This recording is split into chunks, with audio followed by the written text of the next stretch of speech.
Hello viewers, welcome back to your YouTube channel Economics X. My name is Indu Sharma. So guys, आज हम देखते हैं कि कुछ आंसर राइटिंग एग्जाम में हमें कैसी करनी चाहिए या किस तरीके का वे होना चाहिए एग्जाम में आंसर्स लिखने का।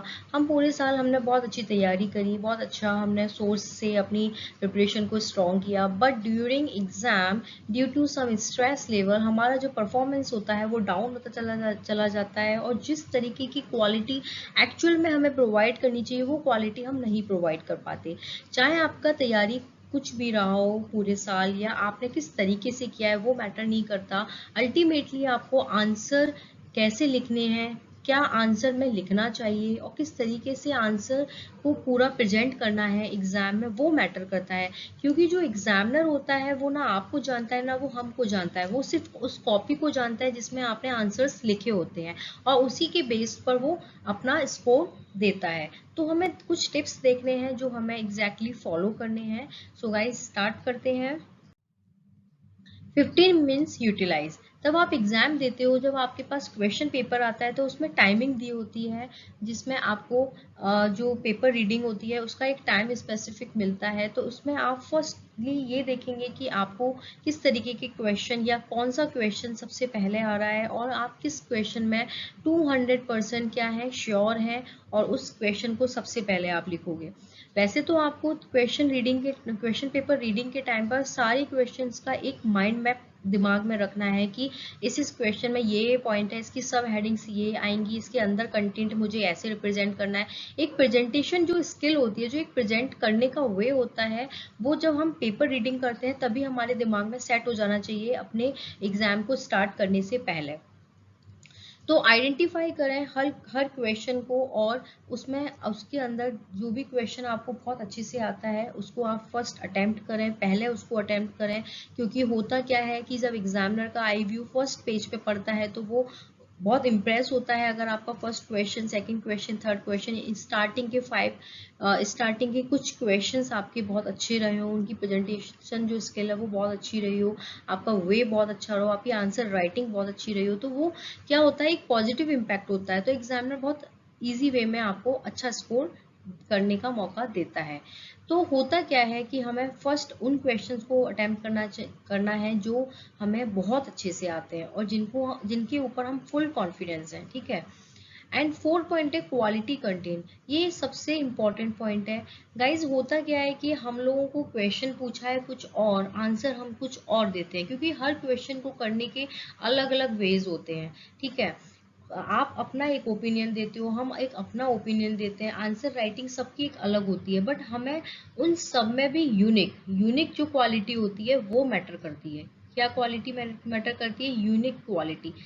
अगर 10 कॉपी है तो 10 कॉपी में से कुछ कॉपीज ऐसी होती है जिसमें यूनिक राइटिंग होती है, जिसमें यूनिक प्रेजेंटेशन होती है।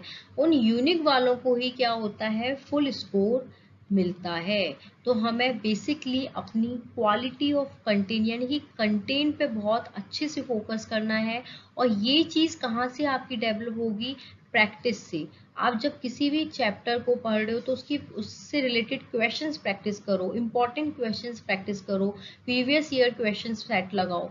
जितना आप previous year questions paper solve करोगे, डिफरेंट क्वेश्चंस सॉल्व करोगे, उतना आपका प्रेजेंटेशन स्किल जो है, कंटेंट की जो क्वालिटी है वो इम्प्रूव होगी। एंड 5th पॉइंट है वर्ड लिमिट। होता क्या है कि एग्जाम में पूछा है 3 नंबर का क्वेश्चन, 3 मार्क्स का क्वेश्चन है, ठीक है, और आप उसको बना रहे हो पूरा 6 मार्क्स का, यानी कि आप उसकी जो आंसर राइटिंग दे रहे हो वो 6 मार्क्स के अकॉर्डिंग दे रहे हो, तो वो भी गलत है। ना तो हमें ज़्यादा लिखना है ना हमें कम लिखना है, हमें ये बैलेंस करके रखना है। और ये बैलेंस आप कैसे करोगे? जो सैम्पल पेपर होता है उसमें क्वेश्चंस पेपर प्रोवाइड किए होते हैं, तो आप उसके अकॉर्डिंग देखो कि कौन सा क्वेश्चन कितने मार्क्स का है। तो आप पहले से ही एक पेज पे एक मैप टाइप बना लो कि अगर 3 मार्क्स में पूछेगा तो आपको कितनी लाइन लिखनी है, या एक लाइन में कितने वर्ड्स आते हैं तो उसके अकॉर्डिंग कितनी लाइन लिखनी है। अगर 6 मार्क्स का पूछेगा तो एक लाइन में कितने वर्ड्स आते हैं और हमें कितना लिखना है। तो ये आपका पहले से डिसाइडेड होगा तो आप एग्जाम में पहली बार तो कंफ्यूज नहीं होगे कि आपको कितना लिखना है, कितना ज़्यादा लिखना है, कितना कम लिखना है। आप एक लिमिटेड दायरे में एक अकॉर्डिंग टू क्वेश्चन मार्क्स आप इजीली आंसर्स को लिख पाओगे।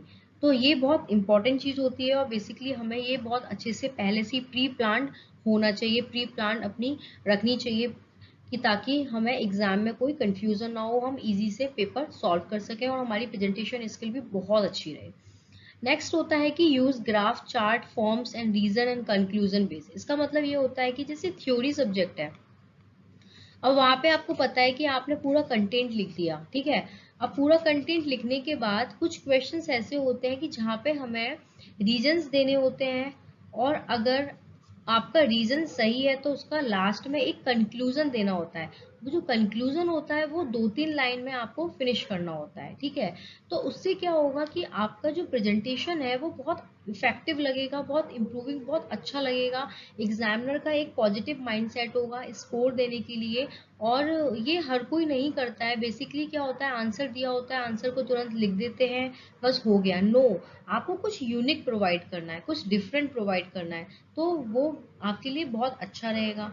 एंड सेकेंड थिंग होता है कि आप जैसे कोई भी टॉपिक लिख रहे हो, जैसे सपोज दैट इकोनॉमिक्स में सर्कुलर फ्लो एक टॉपिक है, वैसे तो बहुत टॉपिक है but I am just taking example. Circular flow है, उसका आपने डेफिनेशन लिखी, उसके बारे में लिख दिया। When you make some chart या some graph of the circular flow, तो it will more effective कि आपने सर्कुलर फ्लो भी डिफाइन किया और आपको उससे रिलेटेड ग्राफ भी बनाना आ रहा है, ग्राफ के द्वारा भी अपने सर्कुलर फ्लो वाले टॉपिक को समझा पा रहे हो। तो मेरा कहने का मतलब ये है कि आप अगर थ्योरी कॉन्सेप्ट को अगर चार्ट फॉर्म में, ग्राफ फॉर्म में, टेबल फॉर्म में या रीजन या कंक्लूजन फॉर्म में अगर अच्छे से आप लिखते हो, तो आपका स्कोर है वो अच्छा होगा और आपका जो प्रेजेंटेशन है वो बहुत अच्छा लगेगा। कॉपी जो होगी आपकी बहुत इफेक्टिव लगेगी, एग्जामिनर को बहुत अच्छा लगेगा, उसको कोई माइंड में कंफ्यूजन नहीं होगा। और होता क्या है कि एग्जामिनर को कोई डिफिकल्टीज ना हो कॉपी चेक करने में, लाइक उसके सामने सारी चीजें एकदम परफेक्टली क्लियर हो, तो क्या होता है कि उसका ऑटोमेटिकली नंबर देने में भी हाथ चलता है, स्कोर वो दे पाता है। अगर उसको कॉपी चेक करने में हर्डल हो रहा है और वो मतलब उसको डिफिकल्टीज हो रही है क्वेश्चन के आंसर्स को समझने में, या मतलब कॉपी में इतना रफली सब कुछ मेंशन है, तो थोड़ा सा डिफिकल्ट होता है उसको स्कोर देने में। तो ये हमारे ऊपर डिपेंड करता है कि हम किस तरीके की अपनी स्किल्स, अपना प्रेजेंटेशन जो है वो दे रहे हैं। और अल्टीमेटली आप पूरे साल पढ़ाई करो या पूरा आप कितनी भी अच्छी से तैयारी करो, अगर आपका राइटिंग स्किल अच्छा नहीं है, आप अपने अपना जो फुल आउटपुट है वो एग्जाम में नहीं दे पा रहे हो, तो उस मेहनत का और इस इफेक्टिव स्टडी का कोई फायदा नहीं है।